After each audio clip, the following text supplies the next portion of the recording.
Hey guys, welcome to another edition of the Detour Live, stage 3 of the Giro. And we're going to rip straight into it because Matt White has got actual job. He's not a professional podcaster, and we don't have a lot of time this morning. As always, I'm joined by Johnny Trevorrow, Scott McGrory, and of course Matty White. We'll obviously kick things off with you, Whitey. What were your thoughts on stage 2? Yeah, it was probably as quiet as a day you will see on the Giro d'Italia. I think due to the wind, and it was not a technical run in yesterday, and there wasn't much action, which is fine by me. And it was a pretty controlled sort of final, and it was pretty messy sprint as well. But no, for us, we just had to stay out of trouble, and we did a good job in doing that. Iffy?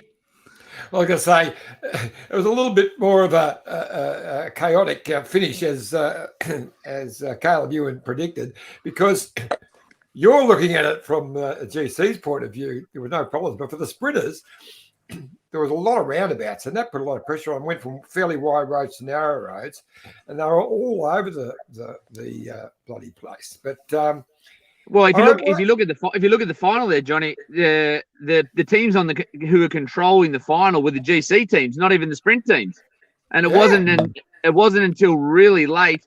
I think Garner was taking Bernal second wheel at 1.5k to go, and he was dragging anyone who was trying to come close to him. So a lot of the GC teams did get in the way because they're fresh, they were nervous.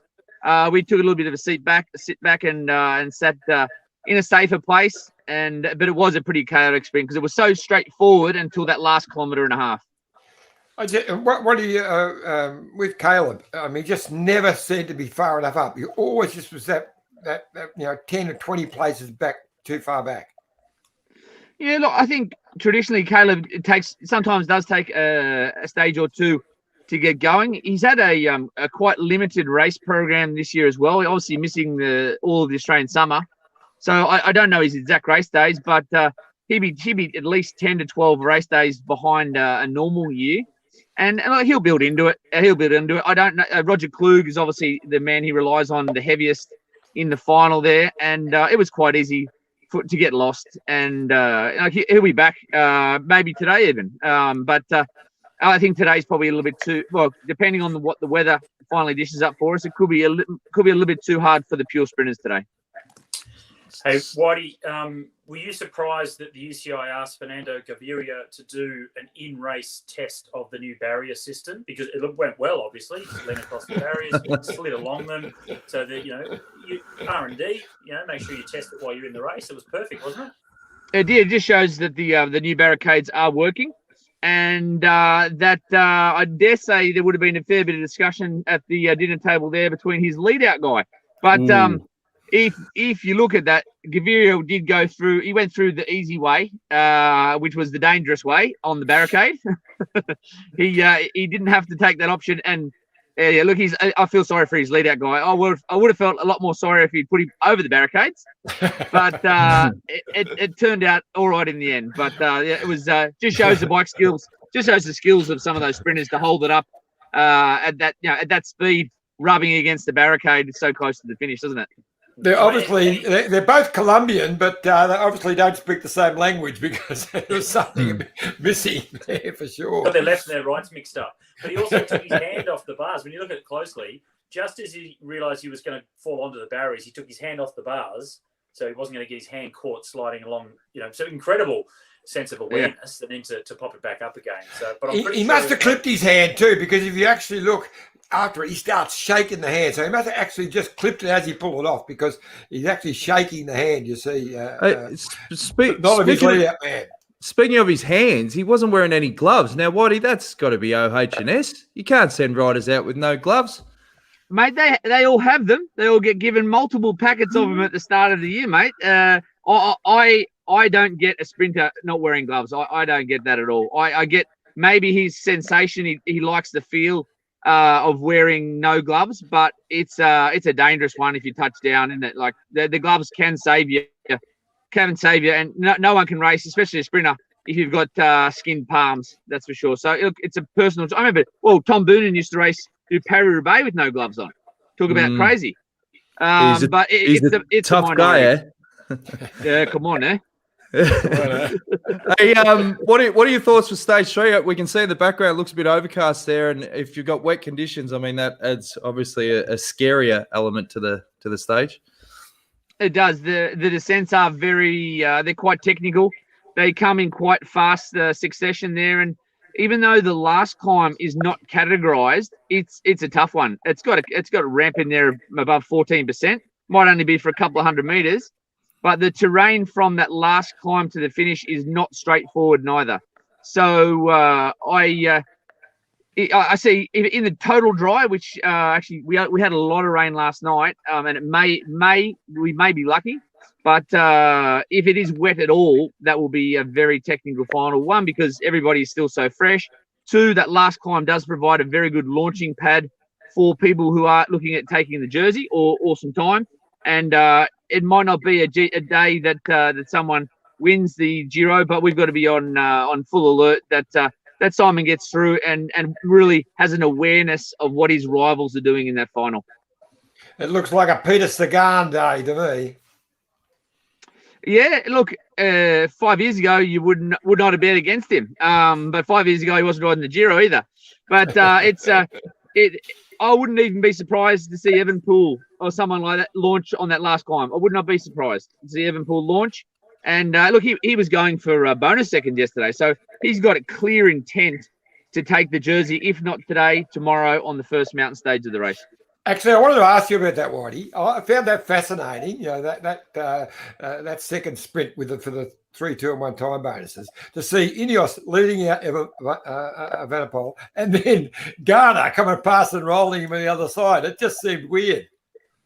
It was not too often you see an 85-kilogram leader of the race who knows he's going to lose the jersey tomorrow going for 3 seconds. I don't know. There was some confusing mixed messages going on there for that sprint. And I don't know if you noticed that the intermediate sprint for the breakaway, the one at 35 kilometers to go, the guys Viviani and Gaviria and those guys, they sprinted for a Bianchi sign, which was 35k to go, and the intermediate sprint was 300 meters further. So they had to kick-start it again. It was only for third place, but they made a bit of a boo-boo there with that one of those, the last intermediate sprint before. I noticed that with Caleb and was it Caleb and one of the other sprinters, they definitely weren't going for those, so they won't be. They're not planning to get to Milan, I would say. Yeah, there's two ways to look at it. Some guys go into even Caleb at the Tour de France there. He usually doesn't line up in the intermediate sprints in the first couple of days until he can jag a win, because there's two ways to go about chasing the green. It's, you can chase it from day one, but at the end of the day, the priority there for any sprinter is to win a stage. So there's two ways you can go that way, and once you've won a stage, then you can afford to waste a little bit more energy going for the intermediate sprints, or you can be committed from day one, and usually those guys are the ones who certainly intend on chasing that jersey all the way to the finish. While we're talking about that stage, though, before we move on to the next one, we haven't got it for long. What did you think of Groenewegen, his first sprint back? Yeah, good. I actually, in the car before, I thought, because it was such it was an easy stage and it was only going to be a fast wind up. For a guy who hasn't raced that much, it probably was going to suit him.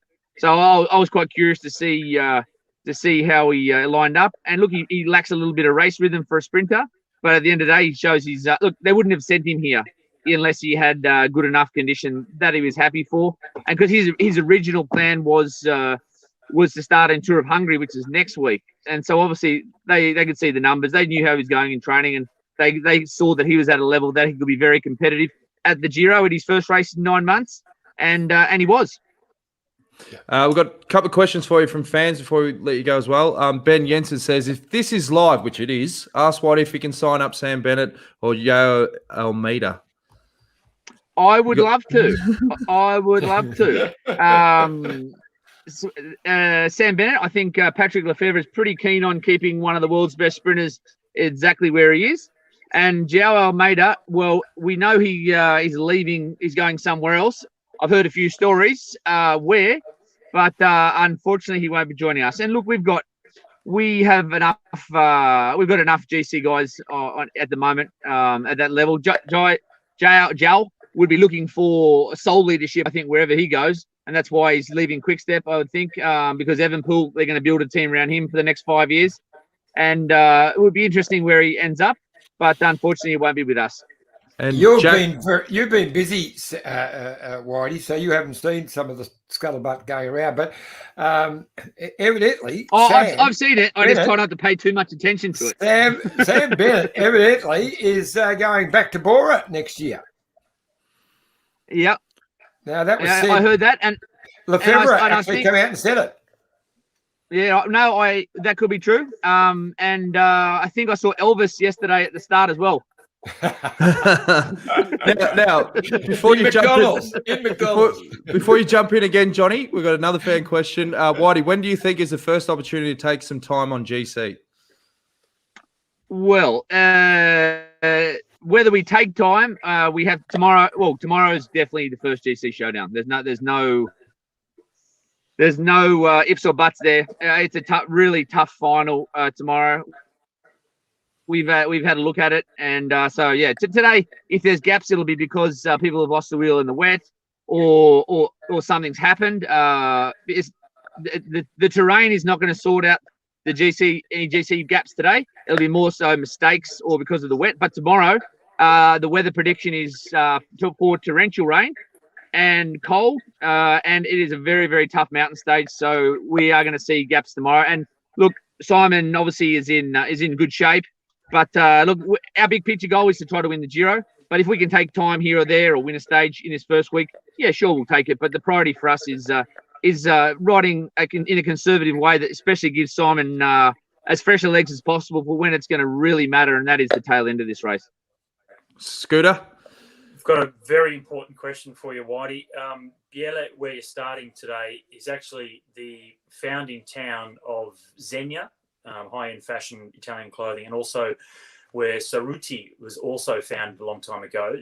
And Cerruti, they dressed Michael Douglas in Fatal Attraction, Wall Street, Basic Instinct, I think Tom Hanks in Philadelphia, all these different movies and stuff. Did you get a chance to go shopping?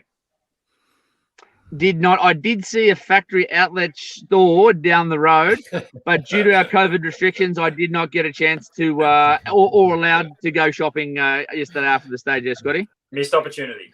And last question before I let you go from the fans. Simon Harvey says, Whitey, how's last night's pasta? Last night's pasta? I actually didn't eat pasta last night. I turned it down. What? I had a bit of rabbit and grilled vegetables last night. You sure it was rabbit? Well, it could have been chicken, but it was advertised as rabbit. Very good, mate. I'll give you a little tidbit here. And I don't know his first name, but when we pulled up to the hotel yesterday, there was a couple of tennis players in the outdoor area as we got our umpteenth dozen PCR test for the race. And I don't remember his first name. He's from Melbourne, but I might not pronounce this correctly, but Kokonakis, the tennis player. Yeah. Him and another Australian was staying here, and their strength and conditioning coach. And we had a bit of a chat to them yesterday, and asked them what they were doing at the hotel. And there is actually tennis. It's actually a really nice hotel with tennis courts out back. And they played a tournament last weekend, and they're just in between tournaments, staying at this hotel. So we had a bit of a chat to those guys while we were lining up for our PCR test. And it's always good to catch up with some other Aussies. I take that was going to be. Well, we've lost. Perfect timing. We've lost Whitey. He's frozen, but it's been a pleasure having him on. And looks like the Italian Wi-Fi's got him again. So we'll let Whitey go. And we're going to be joined very shortly from Sam Bewley. He's going to look into his crystal ball. We can unpack the stage. And before we do that, let's have a quick word from our great mates at Bike Exchange. Look at this bike. You think it's just a bike, right? But it's not. It's a bike 374 people are looking at. This guy, this girl, them, all looking at it. People from here, there, and wherever this is. People that are looking for a bike. Or just a piece of it. amateurs, semi-amateurs, and pro-amateurs. This guy wants this bike, but with this crank and these bars. This could be the perfect match. But not this one. This girl has a bike to sell, and thousands of people might purchase it. Eyes on Bikes help grow small businesses. His, hers, yours, and the latest data and insights help those businesses keep moving. We are the world's #1 bike marketplace, with over 500,000 products and 900 brands, where buyers and sellers are brought together in a place where a bike is never just a bike. Bike Exchange, where the world buys, sells, learns, and rides. Thanks again to our great mates at Bike Exchange. Now, I thought it'd be a good time to bring in a guy that can look into his crystal ball and give a rider's perspective on what's happening at the Giro, and that is, of course, the man who's famous for the Social Distance podcast. Oh, no, you're there, Bills? Yeah, speaking of the Social Distance podcast, I put my headphones in and it started playing through my iTunes app. So I was hearing you talk and I was hearing you talk on another podcast at the same time. Oh, there you go. Hey, How are you, Trevor, boys? How are you, Iffy, Scooter? Good? Hey, good, buddy. Good to see you, Bills. Now, have you had a chance to... Good, mate. Have you had a chance to watch much of the Giro, Bills, and what are your thoughts so far? Well, it's only been 2 days, so I've seen most of them. Yeah, no, yesterday was a pretty crazy sprint, wasn't it? I was watching you before when you had Whitey on, and when Scotty brought up Gaviria bouncing off the barriers there. It was a pretty interesting start to the Giro for UAE. But no, yeah, saw the sprint yesterday, and by the sounds of it, today is going to be pretty gnarly with the weather. Now, there was a bit of talk on the coverage about Sagan, and I think Macca and Keenan were like, "Oh, we don't know if they're going to review, some of the argy-bargy." I don't think there was anything in that in the last sort of 4.5 Ks. It just shows how good he is at finding that position in the wheel, and in those sort of sprints, I mean, that's everything, yeah. Yeah, and Sagan. The thing with Sagan is he does that quite often, but he's so skilled. He's unbelievably skilled as a bike rider, as you guys know, and most people do know. And it's scary for people like me or other people because we aren't quite as skilled. So we kind of get the shits put up us when he's doing that sort of stuff. But yeah, you're right, Jonesy. It just shows how good he is at making his way through the bunch. And over the years, there's been other sprinters, guys like Boonen and stuff, who are just as good at doing the same thing. And yeah, I think that stuff happens. It happens quite often in the final 5 or 10K of races, and obviously more TV cameras now and helicopters over the top, so you see a bit more, but it's not uncommon. And I'm sure he probably wasn't the only guy who did something like that in those final couple of Ks. But yeah, he's pretty handy with those sort of things. Scooter. That used to be the stock standard back in the day, didn't it? It was like Kieran racing on the track. If it was whoever crossed the line and didn't crash ended up winning the race. UCI have obviously tried to clean things up a little bit, but it's a tough one to try and judge on, Jonesy. Back to your point on whether he should be penalised or whatever. Because he's got the skills, I don't think he should be penalised. And of course, he's made contact, he's made room. It wasn't that dangerous, like you can, and we know it. You're in a bunch, you can bump someone into the shoulder, put a bit of pressure on them. It's not that dangerous. It looks far worse than it is often. But if you do it at the wrong time, they might hit the wheel in front of them and go over the wheel and then causes a crash. So, yeah, sure, then they have to get penalised if there's a crash.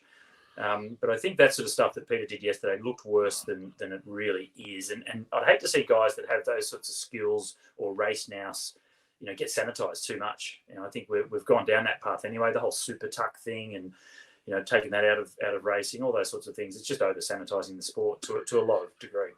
Now, we haven't spoken much about the actual stage winner himself, Tim Merlier. Bills, what do you know about this bloke? Mate, he's quick. He's won a lot of races, actually. When I saw the start list and I looked at the sprinters for this race and I saw him and I thought this is going to be his first real test, I suppose, in a World Tour race, in a big World Tour race, in a Grand Tour, and up against Caleb and Groenewegen and Viviani and Sagan and these fast, world-renowned fastest guys. And I was intrigued to see how he was going to go because he has won a lot in Belgium in the last 12 months.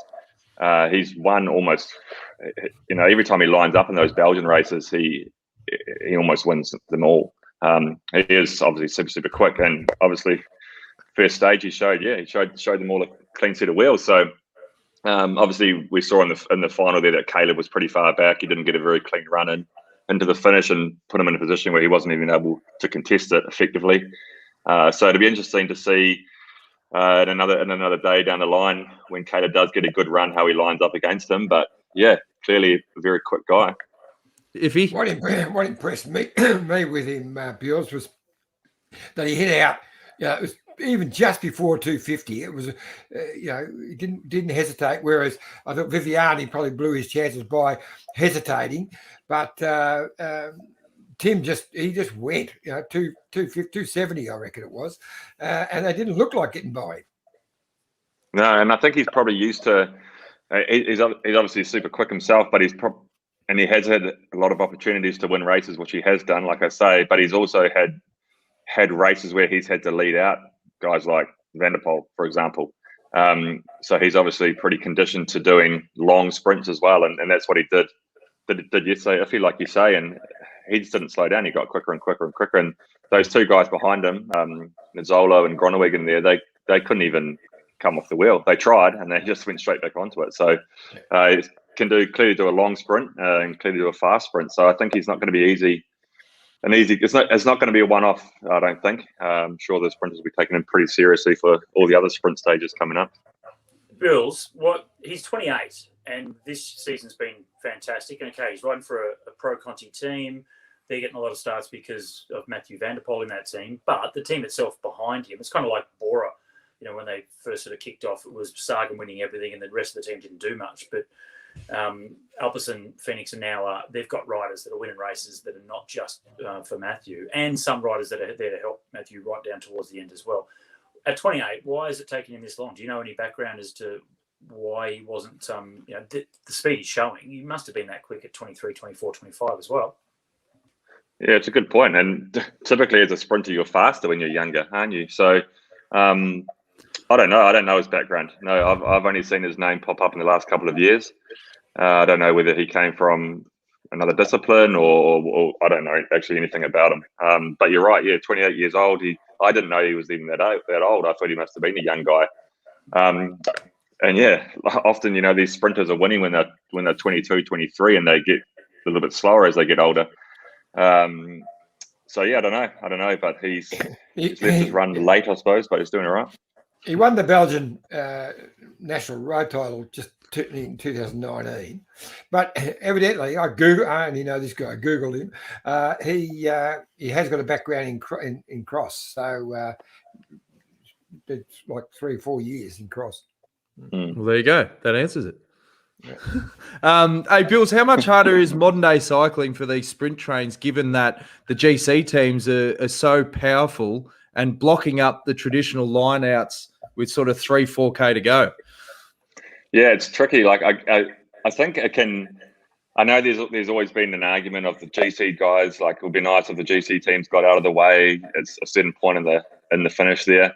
And I guess that's why they brought in the 3 kilometer rule, where if there's a crash after 3 kilometers, you get bunch time, so that the GC teams maybe would disappear a little bit. And I think for some races they bring it back to even 5K. But on the flip side, I think it can favour sprint trains a lot also, because if you get like the big long straight run-ins, big wide roads like you often get, say, in the Tour de France, more so than the Giro or the Vuelta, the sprint teams can actually utilise those GC teams to take them closer and closer to the finish line, and then they get the whole train inside the last 3K. I think yesterday probably wasn't a day for that. You probably wanted to be at the front a little bit earlier with that tricky finish. But what was the question again, actually? How much harder is it for these sprint trains in modern day cycling with all the GC teams? You answered it perfectly. Yeah. What do you mean harder? Right. Well, they are because they're always bopping around at the front. Like they weren't really doing that as much sort of 5-6 years ago. Yeah, it was a crap question. Let's move on. I think to answer your question, it's good for the sprint teams. Yeah. It's good for the sprint teams up until a certain point, because they can save their guys till later in the finish, in the final few K. And then once you flick to like 3-4K to go, then I'm pretty sure the sprint teams like to have the GC guys out of the way. But like we saw with Sagan yesterday, if they want them out of the way, they can get them out of the way. Well, on that, Bills. So Caleb comes in as, well, I shouldn't say the standout sprinter, but obviously one of the favourites, and with the team that really is designated to him to go for stage wins. Yet they were a bit of a mess at the end. What's your take on them? Is it too early?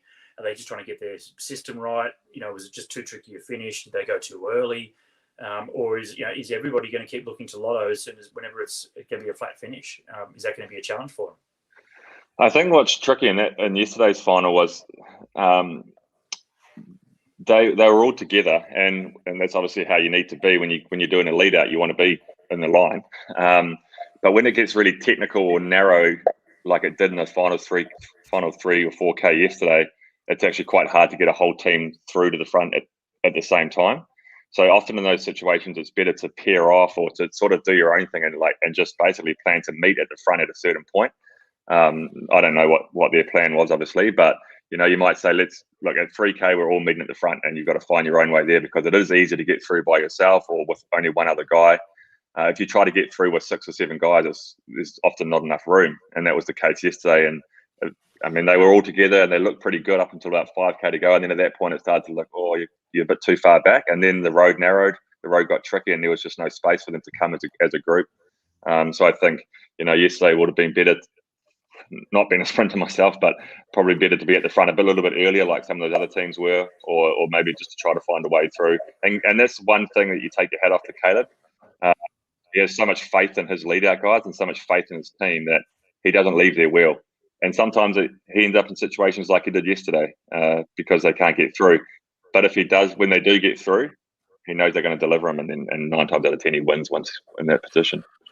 Well, the other problem is Roger Klug is such a big guy. I mean, that's an intimidating guy to rip a new one if he doesn't do a good job. I'd be too scared. He's like twice the height of Caleb. He's going pretty strong though, Roger Klug. But look, I think they were just too far back. That's all it was. I thought Roger, it was an opportunity for him to dive through, but maybe Caleb wasn't quite on the wheel or something around about just coming up to the 1K. But anyway, it's a funny situation because obviously the Lotto train and the Lotto team would have reconned or seen that finish and known it like the back of their hand, and they would have known exactly where they needed to be. They would have known that at 3K to go, you can't be as far back as they were. So it's easy to say like, oh, why don't they just be in a better position? Well, every other sprint team is trying to do the same thing, and there's only so much room for so many guys. And when you've got twice as many guys trying to fit into an area where you can only get half those people, it's not quite as easy as it sounds. But ultimately, that's what they needed to do. It's something that's really changed, isn't it? If you go way back to, like I guess the Sayako train with Mario Cipollini, everybody thought, well, okay, they were the strongest lead-out team. Let's all fight for position behind Mario's wheel, because they're the best lead-out train, and it's such a difference now. It's so every team has got someone that has to get to the front, do the job, and you've got these 4 or 5 trains often coming down, the finishing straight with the GC guys as well. So certainly an evolution of the sprinter stages, for sure. I thought Cofidis did a good job. We were debating them last night, but they actually ended up doing quite a good lead-out. And they were well predicted by Whitey at the start that they were going to be right up there as well. Now, one thing we wanted to bring you on for, Bills, is you've got a knack for looking into your crystal ball and predicting winners, and also getting your light settings right for an interview. What do you think of when you see the stage today, knowing that it's going to be wet? Yeah, this is going to be a real Giro stage, isn't it? I mean, like you look at it on paper and you think, it's not so bad.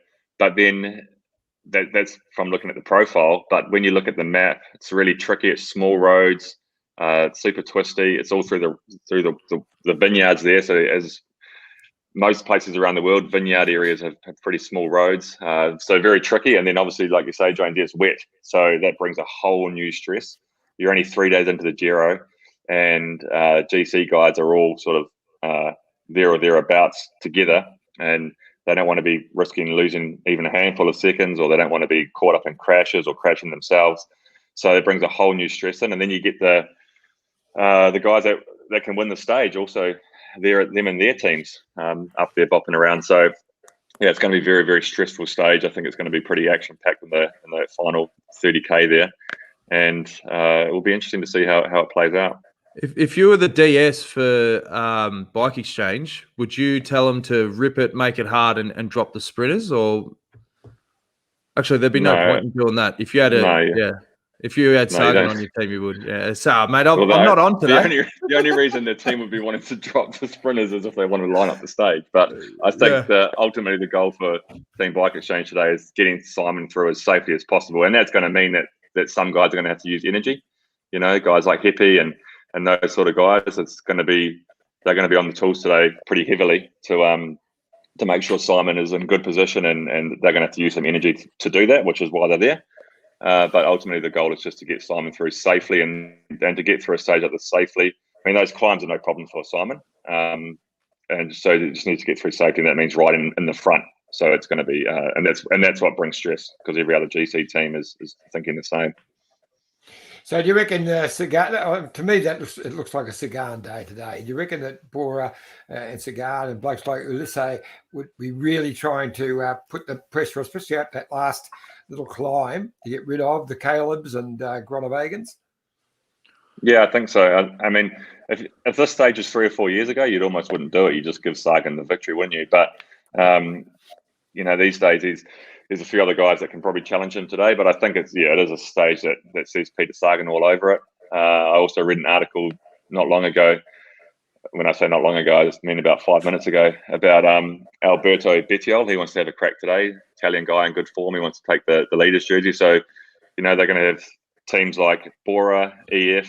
They will be trying to make it hard to get rid of the sprinters. And I think, given the nature of the roads themselves, really twisty, dangerous, narrow descents, all you have to do is ride sort of hard the last half of a climb, ride the descent fast, ride hard the bottom half of the next climb, and the sprinters are effectively gone. So that'll be what they'll do for sure.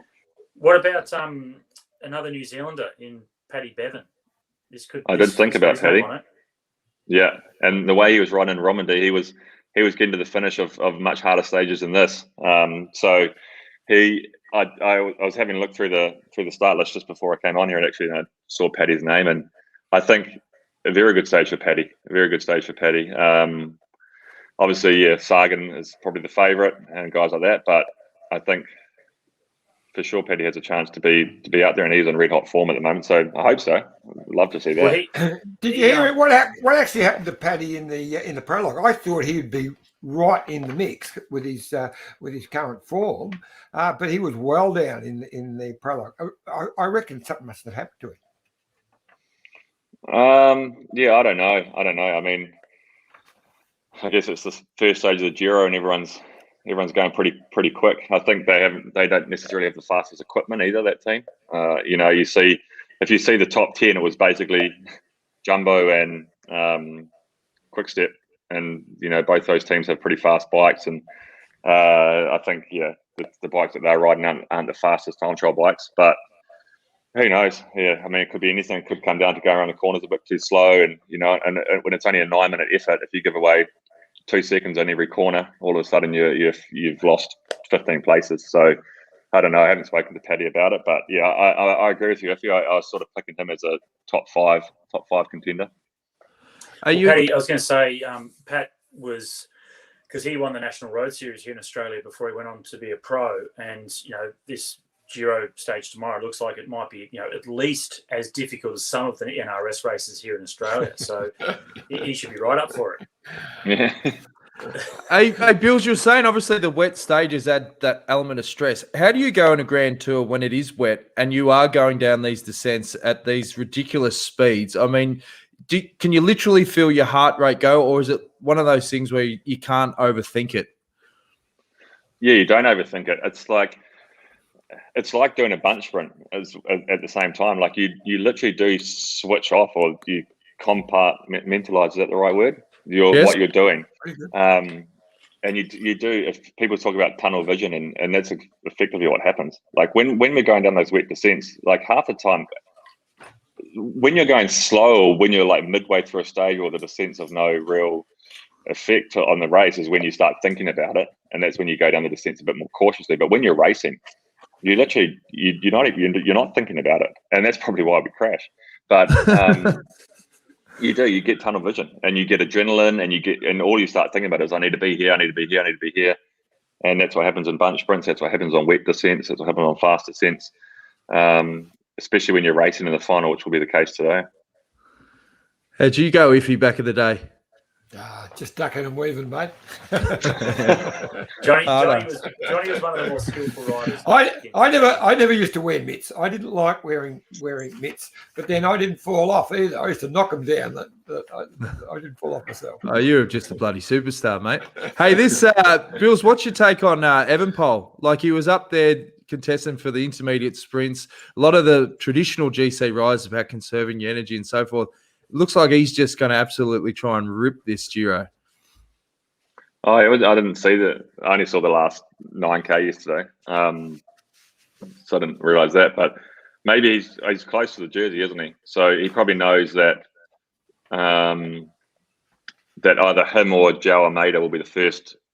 Will probably be the next guys in line to take the leader's jersey, which will be either today or tomorrow.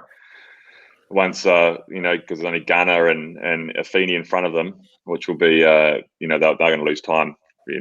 Maybe not today, but certainly tomorrow. So the next in line for the pink jersey is Evenepoel or Almeida, and at the moment it's Almeida. So maybe Remco wants to get a couple of seconds. Well, they're even on time now because there you go, 2 seconds that Evenepoel got. But so Quickstep let him out, and then Garner rolled him for the sprint. So Garner got the 3 seconds. Evenepoel got the 2 seconds. Well, that would have been, I suppose, Garner's protecting Bernal there, I suppose. Yeah, taking some seconds off Evenepoel so that he doesn't get further in front of Bernal. Exactly what he said. Yep. So, who's your predictions for the stage, Bills? Who do you reckon is going to win? Oh, I think Sagan is probably the logical pick, but it's more fun to go someone else. I'll go. I think I'll narrow it down to a few guys. I think he's obviously Sagan. I think Bettiol, just because he hasn't been in great form. He hasn't had a victory for a while, but he is in good form here. He ran 12th in the prologue. He's pretty motivated. He's Italian. He's on home roads. I think he'll be up there. And then I reckon you go down. Then you go into the faster GC guys, and I think guys like Almeida or Evenepoel. So those 4 guys will be there or thereabouts. And have you spoken to George Bennett? You chatting to him every morning just to make sure his head's right? I'm going to avoid that guy until he wins it. So if it's not this year, it'll be a long time between drinks. Anything else you want to add, boys, before we wrap things up? Well, I haven't spoken to, like, you talk to Bills all the time. You've got your own little private podcast, you guys. But we're also friends, Iffy. Yeah. We're all good friends. No, I'm just curious to know how your season's going and what's the plans for you event-wise coming up. I leave today, actually, in a few hours to Tour of Hungary. So obviously it's been a pretty slow start to the season for me coming back from the injury. Was long, just got longer and longer as it went on, that injury. And so I haven't done a lot of racing. And what racing I have done hasn't been of great success. Having so much time out of the sport and so much time off the bike in the last 12 months. But training hard and I've only been back on the bike for 2.5 months after having 6 months off it. So just about chipping away at the moment and, just slowly trying to get better and better as I do.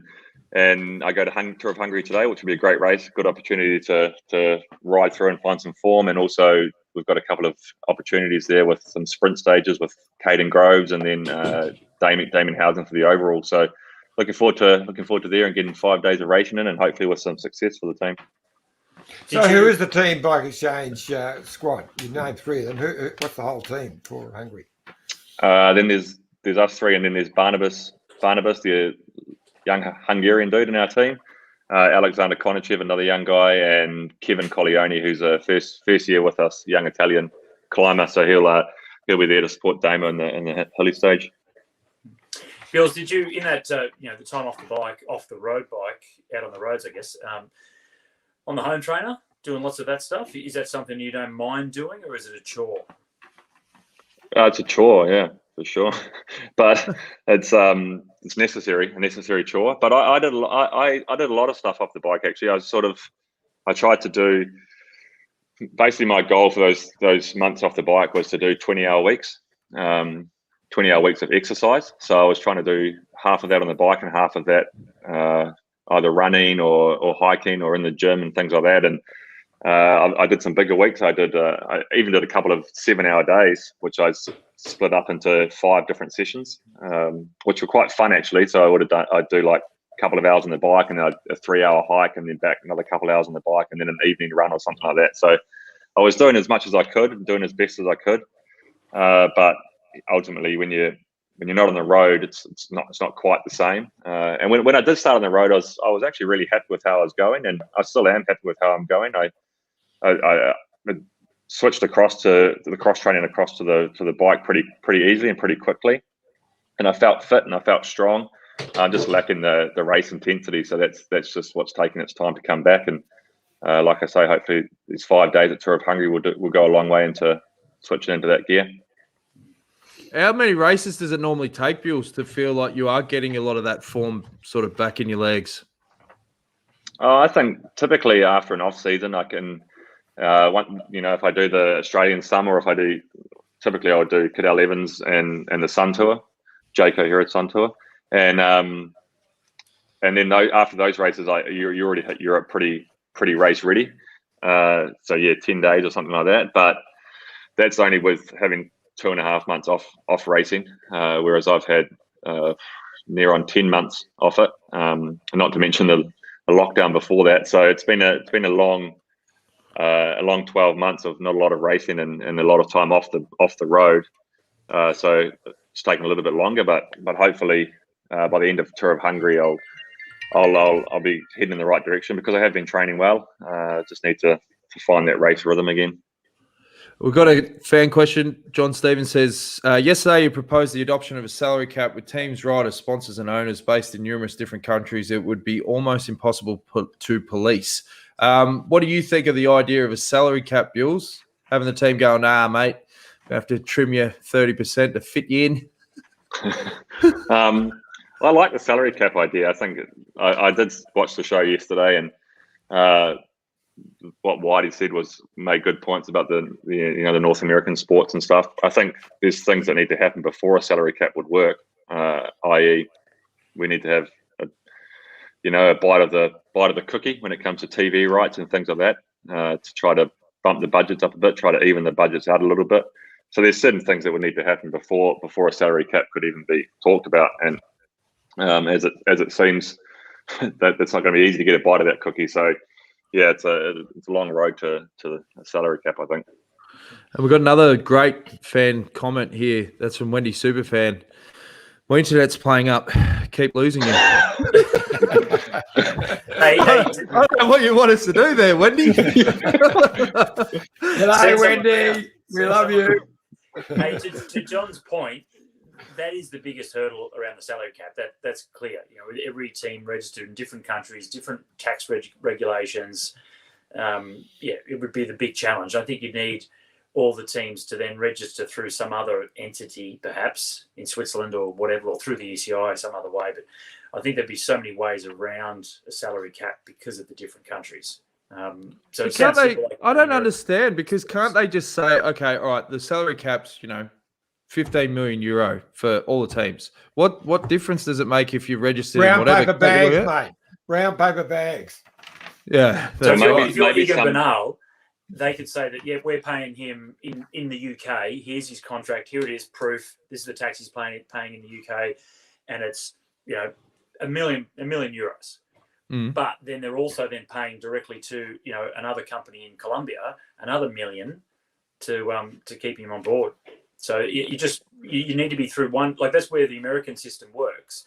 And any of those, whether it's AFL in Australia or whatever, we're dealing with one country, one set of laws, one tax agency, so everything can be proven. So each rider, or every sports person has to, even in the States, tax returns every year for everything he's earning, and then they can trace where it's coming from. But then even in the States, the tax regulations are completely different based on what state you live in. I guess it would be like, but also that teams operate maybe not the same currencies, potentially. Like maybe Ineos's budget's in pounds, maybe EF's in US dollars. I don't know. What about the cycling honesty system? Should we get an accountant on here? That's worked really well so far. Yeah. There you go. All right. Is there anything else we want to add before we wrap things up, boys? I'll throw in Diego Ulysses for the stage as well. It's not a hilly finish, but he should be in the mix. He was prominent last year, several stages. Hasn't had great form this year, but he's run 5th and 6th coming up to it in Tour of Romandy. Hey, he's Italian. He loves it. He's won here before. He's another one. All right. Well, it's going to be riveting television, to say the least. Thanks again, Bills, for coming on. Scotty, Iffy, as we always say, if you want to get involved with the show, youtube.com/the Detour podcast. Make sure you subscribe. And then, Scotty? One more thing. I mentioned Cerruti as the fashion label, right? For the start of founded at the start of this stage. Richard Gere in Pretty Woman is another movie, another actor that they supply clothes to. There you go. A bit of useless trivia for you to finish the show. What a way to finish. Right. I'll tell you what I really liked when Tim won the stage last night. The fact that he did that big W as a tribute to Walter Wayland's, who's 10 years. There we go. Yeah. Since, that's crazy. He died tragically in the Giro. And they also did a beautiful tribute to him at the start line as well. So which I thought was pretty special. Yep. No, definitely. All right. Well, that's a wrap of another big show. We'll be back again tomorrow to recap.